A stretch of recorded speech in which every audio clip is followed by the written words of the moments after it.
We live in a time where people speak so much about success that they forget what success is for. You can build empires.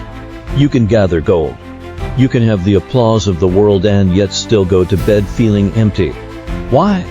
Because life without love is like a body without a soul. When I say love, I do not only mean romance. I mean love in its purest form, the deep compassion for humanity, the warmth of friendship, the respect for yourself, the willingness to give without keeping score. This is the kind of love that builds worlds. Let me tell you something I have learned from observing the lives of the most fulfilled people. They did not measure their worth by what they had. They measured it by what they gave. Think about it. We are not remembered for the titles we hold. We are remembered for the lives we touch.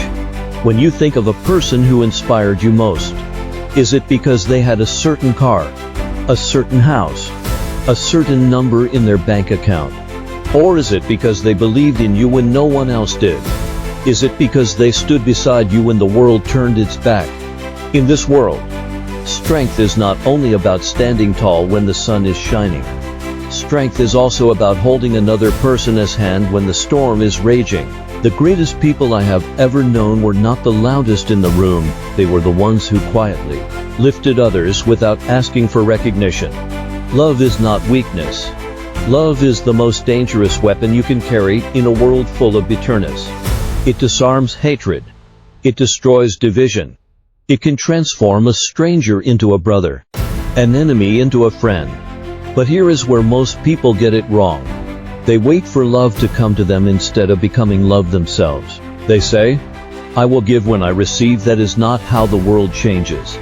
You do not wait to be inspired. You inspire. You do not wait to be loved. You love. Some years ago, I met a man named Samuel. He had lost almost everything: his job, his home, even some of his closest friends. But instead of drowning in self-pity, he volunteered at a local shelter. He had very little money, but he had time, and he gave it freely. Over time, the people he helped became his network, his friends, his source of new opportunities. Within 2 years, he had rebuilt his life. What saved Samuel was not only resilience, it was love in action. The kind of love that says, "I will show up for others, even when I have nothing left for myself." Resilience is often misunderstood. People think it is about being unbreakable. No, resilience is about breaking, and then choosing to rebuild anyway. It is about falling to your knees and still finding the strength to rise again. And you rise not because you have no scars, but because you refuse to let those scars define you. Hey, before I go even deeper into this, if you're feeling these words so far, do something for me right now. Hit that like button as if you're high-fiving me through the screen. And subscribe so you never miss the next wave of motivation.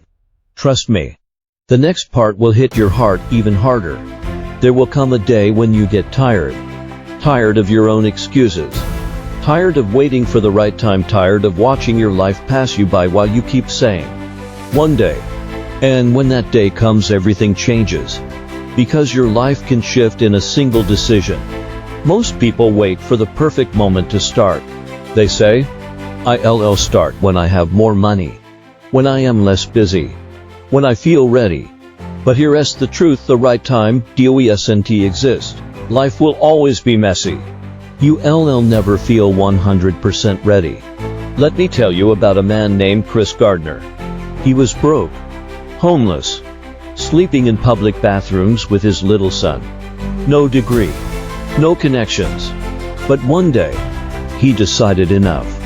He walked into a brokerage firm, in a cheap suit, and asked for an unpaid internship.